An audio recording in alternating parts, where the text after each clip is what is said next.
Hello, hello, my real estate friends. I hope you're having the best day today. Melissa English here. So, listen, we are going to talk about forms, right? So, with the NAR settlement changes and all the things that go with that, when you're representing your buyers, your sellers, what forms do you sign? When do you submit them? All the things that you need to know so that we stand out as expert rock star realtors that we are. All right, we are going to cover it all here right now today. I spoke to a real estate attorney and just got off the phone with him and said, I need you to answer a few Q&As. Doom, doom, doom. He did that. Here's where we are. I'm going to share with you what I learned really quick. It's super simple. Okay, so we're not going to overcomplicate this. None of this stuff is complicated. It's all about knowledge, right? So knowledge is power. And when we have knowledge of what we need to do and when we need to do it and how we need to do it, we look like the experts that we are, right?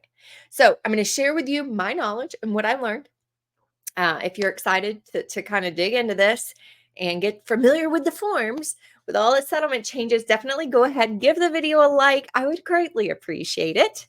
And let's go ahead and get in. I'm going to share my screen with you.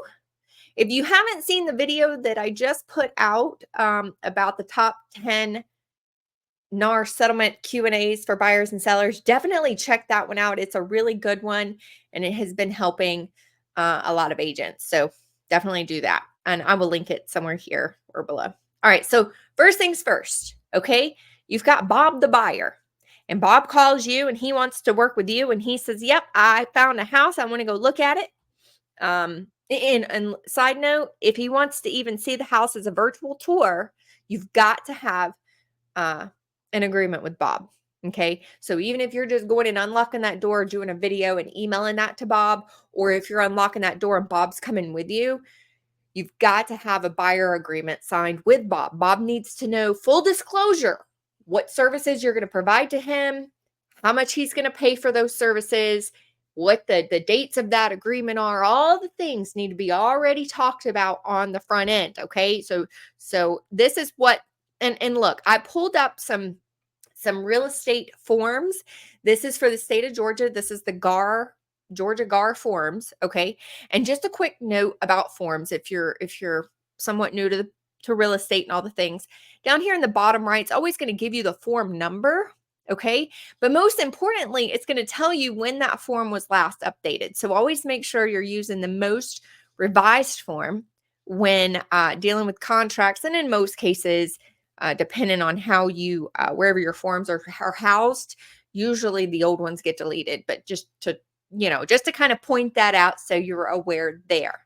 All right. So this is Georgia, and this is sort of what a buyer brokerage agreement looks like for that state. Now, every state's going to be different because I already know Louisiana is different than what Georgia is. Georgia has an exclusive buyer brokerage agreement and a non-exclusive buyer brokerage agreement. We're not going to get on that today, but essentially it's just stating the facts, right? The agreement between Bob and I as a selling agent shows how long we're going to be in a contract together, what services I'm going to provide to him, and what I want to get paid. And again, per the NAR new rules of this change, you cannot have a range of compensation. You can't. It's got to be flat, straight, fully transparent to the point. You're either charging a flat rate or, a percentage of the sales price. Okay. Now, what you can do is so you're going to have a percent there, total amount there, whichever the one. Okay. You can't say, well, Bob and I agree that if the seller of the house he chooses is only paying 1%, then we'll go with that one. I'll take the latter. No, you can't do that. But what you can do in the state of Georgia, definitely check your buyer's agreement and understand it for your state, or get with your broker. But what you can do is you can offer a possible reduction of buyer's compensation obligation to the buyer's broker. Essentially, what this is saying, any compensation buyer's broker receives from seller or seller's broker shall select one of the following. Essentially, it's saying whatever the seller's agreeing to pay, I may choose to reduce the compensation dollar for dollar. Okay, and that's in there for Georgia. Okay. Or you can say, you know what? No, I'm worth all my 3%, or I'm worth all my $5,000 that I need, that I'm going to, deserve in this transaction. I understand my value and I need all of that. Then I'm not going to reduce the commission. If the seller's just not paying, that's okay. Bob's going to pay me. I'm going to get paid. Okay. And that's essentially it. So you have to know what you're going to charge. That amount needs to be there in that agreement with Bob.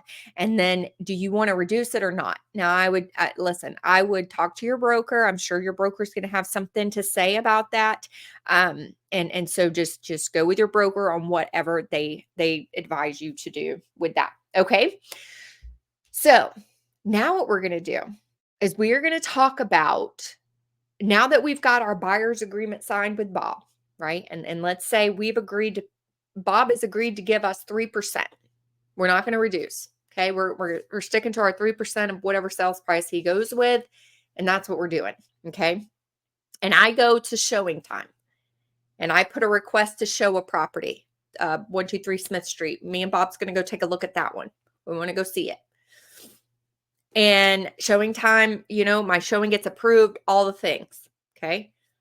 Listing agents, you have some options. All right. Here's your options.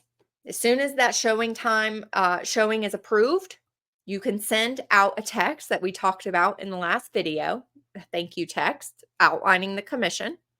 Then you can take it a step further. Okay. And these are the two forms. There's two forms. Okay. Don't complicate this stuff. Just two simple forms that you need to look at. All right. When it comes to getting this buyer agent fee in your contract. Okay.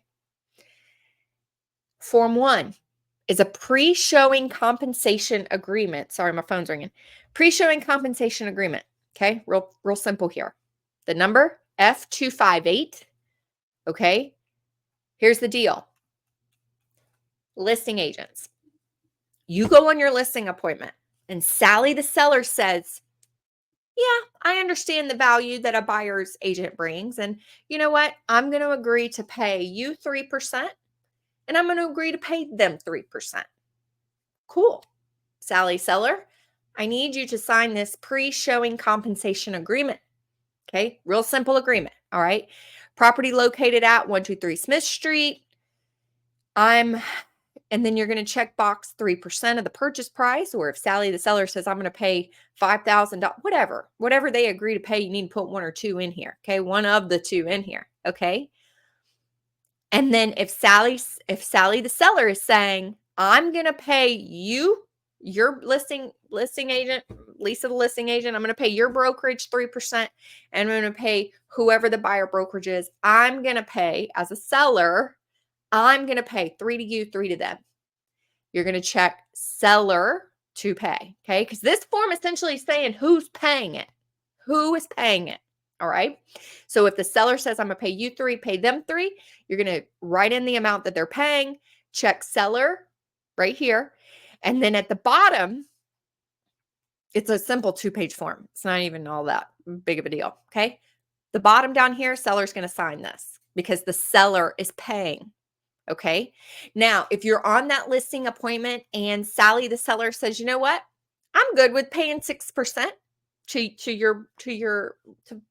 for your listing, to your listing broker. Okay. I'm good with paying 6. And of that 6%, just give 3 to them. Okay. So that means that at closing, the listing broker is getting all 6%, the whole thing. And then that listing broker is going to share the other half with that selling broker. If that is the case, then what you're going to do is you're going to put what I would probably say to do in this particular case is I might actually just line it out here. Seller agrees to pay 6% to listing agent. Of that, 3% will be sent to selling agent, paid on behalf of listing broker, something along those lines. Okay. Or you can just put 3. It doesn't matter, however you want to do that.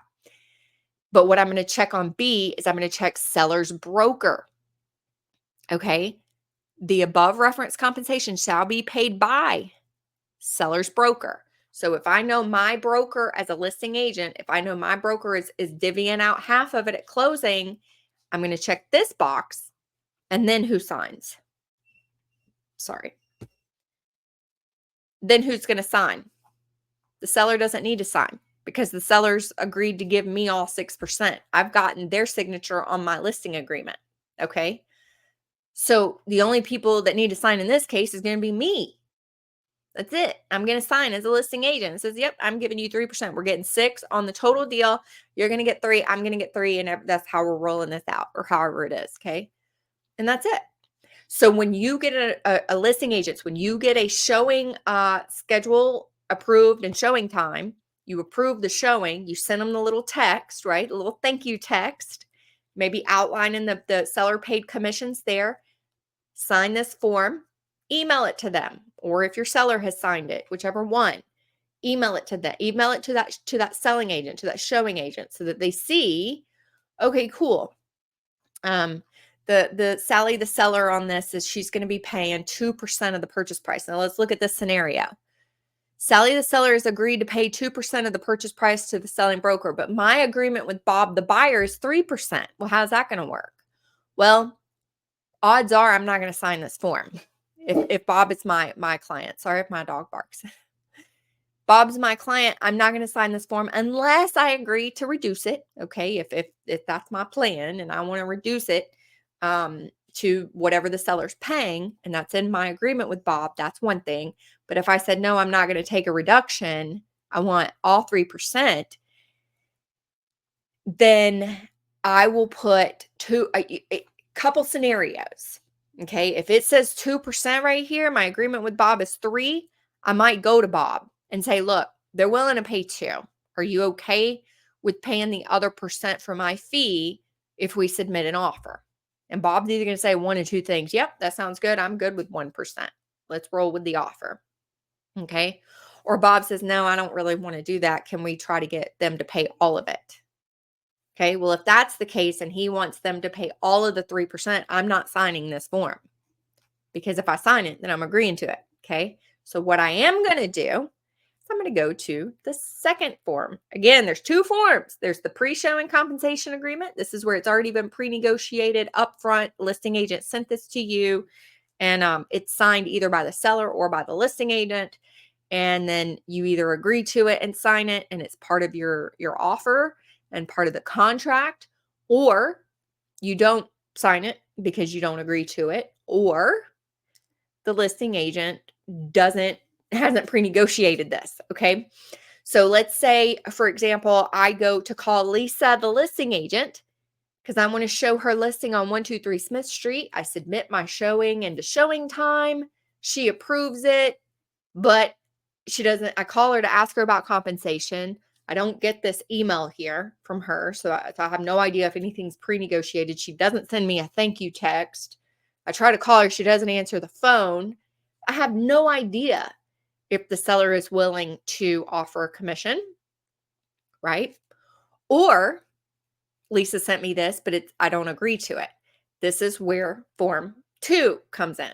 Dun, da, da, da. And again, this is Georgia form, so yours may look a little different. Same deal though, okay? It's called a broker compensation agreement, and it is an actual exhibit. Okay, so let me show you this right here. Form number is F259. All right. So you either got form F258 right here, or you've got form F259. One of these needs to be signed. One of them, not both, just one. Just one. Okay. So when do we use this one again? If listing agent has not communicated any seller paid concessions, or if listing agent says, no, sorry, seller's not willing to pay any concession as far as, commission, right? Or if listing agent said it did give this, but it's not what your buyer wants. It's not enough. Your buyer wants more. Then you're going to go and use this one. Okay. Same deal. All right. Real simple. Really simple. Okay. I think this one's 2 pages as well. Yeah. 2 pages. Which the second page is a signature page. So essentially, all this. You just put your property dated, whatever. So this is going to be in the form of an offer. It's going to go with your offer. It is an exhibit. Okay. So here's the deal. Compensation being offered to buyer's broker. If Bob and I agree to 3%, I'm putting a 3 right there, and I'm saying compensation shall be paid by, and I'm writing seller right there. That's it. I don't care about the seller side. They can figure all that out. They've already got that figured out, okay? And that's pretty much it. If they have a buyer, my buyer's going to sign it, I'm going to sign it, and we're going to send it over to the sell side with our regular offer, just like our regular kind of deal. It's just an additional exhibit that we need to submit, that we normally, would do any other kind of exhibit, right? So like FHA loans and that kind of thing. Sorry, had to take a sip of water. All right, let's look at a purchase and sell agreement really quick. So this is a Georgia purchase and sell agreement. Okay. It's whatever. Okay, but in any state, it doesn't really matter. Typically just above the signature page, this is a signature page, typically just above that, somewhere in there, you're going to have special stipulations. And I've seen this in the groups, and I've seen a few agents answer this incorrectly. So listen to this. Special stipulations matter 100%. Okay. Special stipulations, it may be worded something different. Like I think in Louisiana, it's worded additional terms and conditions. It's all the same thing. Okay. Whatever's written under special stipulations is going to override anything else in that contract, period. So if your buyer doesn't like words that are in number 45 of your contract, you can rewrite it right there in special stipulations. Either the seller's going to accept it or not. Doesn't really matter, but we're trying to override anything in that initial contract and all the words that are in there, right? So check this out. I just wanted to make that point across. Special stipulations definitely matter. So I've seen a couple of comments where they're like, oh, don't put your commission there. It's not going to ride. That's not necessarily true. Now, I've closed 4 transactions in the past 2 months that, and I actually pulled this up so you can see it. Look at this. This is a Louisiana offer right here, or contract. Additional terms and conditions. Seller/listing broker to pay buyer's broken compensation of 2.5% of the sales price. If you want to add that in there to your special stipulations or your additional terms, add it. Okay. It's just reiterating it so that it's just on another little part of that contract. Okay. It doesn't really matter. Now, with all of the changes taking effect this week, that may be fine to put in special stipulations, but guaranteed you're going to need one of these 2 forms signed, F259 or F258, in addition to any kind of special stipulations you add here. Okay. So if you even check this out, exhibits to addenda, broker compensation agreement, it's right there. All right. Now, if I didn't get this one signed because Sally, the seller, was willing to already pay my 3%, and that's all I agreed to with Bob, then we're golden on that. Then all I'm probably going to do, what is this called? Pre-showing compensation agreement. I'm probably going to come down here to other, and I'm going to type in pre-showing compensation agreement, because that then lets all parties know, hey, look, this is also an attachment to this contract. All right. So that should clear up any confusion there. Again, you only need one of these 2 signed. Pre-showing or broker compensation. That's it when it comes to putting an offer in and getting it accepted. Now, it's just going to roll out the same way as it would anything else in your offer. The seller's either going to agree to it, counter it, not agree to it, line it out, whatever. And then you're going to take that, talking about your compensation and any other terms in that offer. You're going to go to Bob, your buyer, and you're going to say, this is what they're willing to do. What do you want to do? Counter that back, accept it, reject it. What do you want to do? Okay. Now, one more tip I want to point out. This is really, really important. So listen up to this. When you have an offer, say you go into contract with Bob, say everybody, signs and it's all done and you're under contract and it's day 1 of due diligence, highly, highly, highly recommend pick up the phone, call Bob's lender, give that lender all the terms. Say, look, Bob agreed to this sales price. This is how much the seller is going to pay in his closing cost. This is how much the seller is going to pay in commission. However, we have an agreement. Seller's going to pay 2%. We have an agreement at 3%. I need you to give me a preliminary cash to close so that Bob knows what he needs to bring to closing. And I also need you to go ahead and run taxes and estimated insurance and all the things for this particular address so he sees what that monthly payment's going to be. All right. I need you to then send that to Bob so Bob can review these numbers, make sure he's got those funds to close or he has access to those funds, including my commission, okay, and everything else that he needs, and make sure he's good with that payment. I cannot stress that enough. Very important to do that. And you want to do it, I would do it day one, right? Until before Bob goes and pays $500-$700 for a home inspection and all this stuff, make sure he's good with those numbers, right? And look, if he's not, terminate the deal, right? Terminate the agreement. Find something that might be a little less expensive and more in his budget range and all the things that go with that. If you got an aha moment, will you hit the like button? Will you hit subscribe? I would greatly appreciate it. I would love to be great real estate friends with you. If you hit subscribe, you're going to see some really good videos coming your way because I'm sharing mountains of tips and resources and things with you. I was able to build my business on just a few bucks. All right. And I'm all about saving a dollar. So I'm sharing all of those things with you. So you don't want to miss it. I've got some really good ones coming. If you haven't watched this video coming up, the NAR top 10 questions and answers, definitely check that one out. It's a good one. It's helped a lot of agents. And listen, until the next one, let's get out there. Let's get it. Love you. Have the best rest of your day. Bye-bye.